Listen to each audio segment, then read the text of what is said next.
Hi hello வணக்கம். இது உங்கள் சிவி ஒன்று சொல்லாமல் எப்படி இருக்கீங்க? இப்போ பார்த்தீங்கன்னா காலையிலே வந்து ஒரு பயங்கரமான சண்டை. ஏன் சண்டை அப்படின்னா, அதான் விக்ரம் இருக்கார்ல, சும்மாவே இருக்கார்ல, ஏதாவது ஒரு 7.5 இழுத்து தானே அவர் பழக்கம். ஸோ ஏதாவது ஒன்று கலப்புவோம், அதுவும் குறிப்பாக விஜய் பார்வதிக்கிட்ட பர்சனலாக ஏதாவது ஒரு கலாய்ப்போம். கேட்டால் வந்து டார்க் காமெடின்னு அதை பூசி முழுகிடுவாப்பில். ஆனால் இன்றைக்கி வந்துட்டு விஜய் பார்வதி வச்சு செஞ்சாங்க.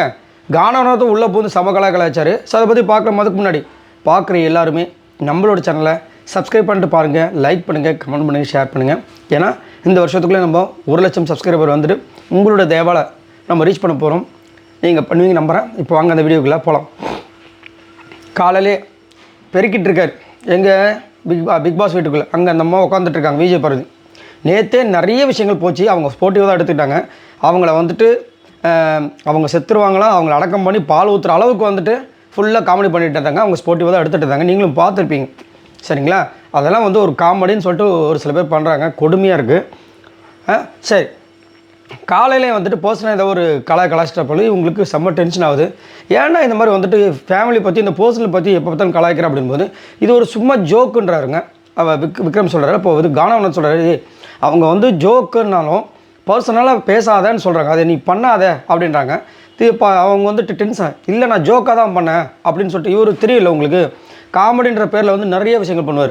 அப்போ விஜய் பார்வதி என்ன சொல்கிறாங்கன்னா, நீ இப்படி தான்டா பண்ணுற, ஒரு வாட்டி வந்து என்னை வந்து பர்சனல் ஹர்ட் பண்ணிகிட்டே இருக்கேன். அன்றைக்கும் அதை மாதிரி தான் அந்த கோர்ட்டுக்குள்ளே வந்து எஃப்ஜே வந்துட்டு ஒரு விஷயத்தை பேசிட்டு போயிட்டான் எங்கள் ஃபேமிலி பற்றி. இவங்க கோர்ட் லாயர்ஸ்ன்னு சொல்கிறாங்க, ஒரு இதுவே தெரியலன்னு. நான் அங்கேயே பேசி முடிச்சிட்டேன். அதை வந்துட்டு பொது பிரச்சனைன்னு சொல்லிட்டு நீ வந்து ஸ்ட்ரெயிட்டாக லிவிங் ஏரியாவில் வச்சு பேசி அது பெரிய பிரச்சனையாச்சு. இது தேவையா? இல்லை, அது பொது பிரச்சனை. இன்னும் அது பொது பிரச்சனை.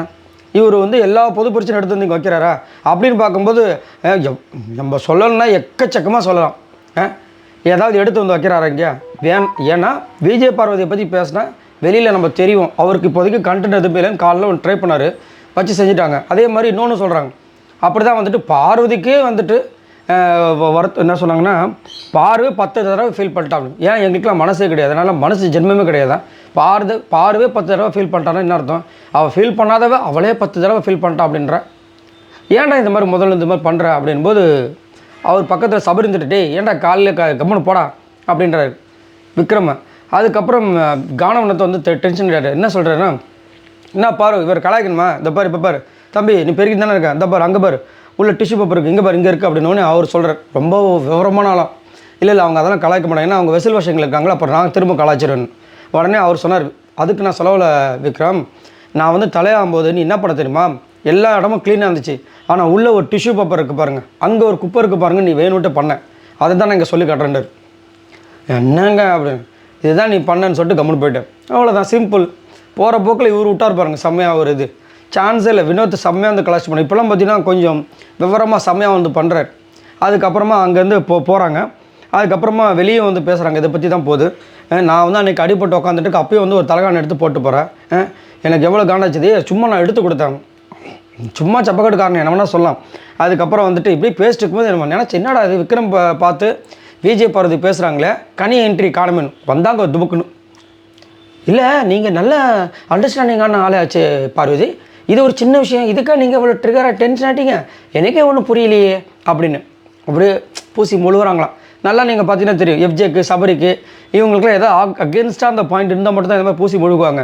இதே வந்துட்டு அவங்களுக்கு சாதகமான பாயிண்டாக வச்சுங்க ஏறி மிதிப்பாங்க, கலாய்ப்பாங்க. ஆமாம் உங்களுக்கு மட்டும் இப்படி பண்ணுவீங்க, இது அவங்களுக்கு சொன்னால் நீங்கள் இது பண்ணுவீங்க அப்படின்ற மாதிரி பேசிடுவாங்க. உடனே இல்லை எனக்கு புரியுது, நான் இப்போ சண்டை போடுவேன், அப்புறமா நான் அவங்ககிட்டே நானும் ஜாலியாக பேசிப்பேன், வேறு என்ன பண்ணுறது அப்படின்னும் போது அவர், நீ உரிமையை கொடுக்கறதுனால தானே பார்வதி நான் கலாய்க்கிறேன், இதே இது நீ எத்தனை பேர் வந்து சொல்லியிருக்க தெரியுமா, நாங்களாம் அதெல்லாம் பெருசு பண்ணுறதே இல்லை. விக்ரம் உங்களை ஏதாவது சொல்லியிருக்காங்களா உங்களுக்கு நேரில்? அது கிடையாது. இவர் இஷ்டத்துக்கு, ஏன்னா அவர் பாயிண்ட் பாட பேசுகிறாருல, வித்யாபதி ஆச்சா சும்மாவா? சரி பார்க்கலாம். சரி, இதை பற்றி உங்களோட கருத்துக்களை சொல்லுங்கள். ஏன் எப்போ பார்த்தாலும் விஜய் பார்வதினாவே இந்த விக்ரமுக்கு ஏதாவது ஒன்று சொல்லி அவங்கள பர்சனலாக கலாய்க்கிறதே ஒரு வேலையை வச்சுட்டு கடைசியில் வந்து இது டார்க் காமெடின்றாரு. அதை பற்றி என்ன நினைக்கிறீங்க? மறக்காமல் கமெண்ட்ஸ் பண்ணுங்கள். பாய் நண்பர்களே.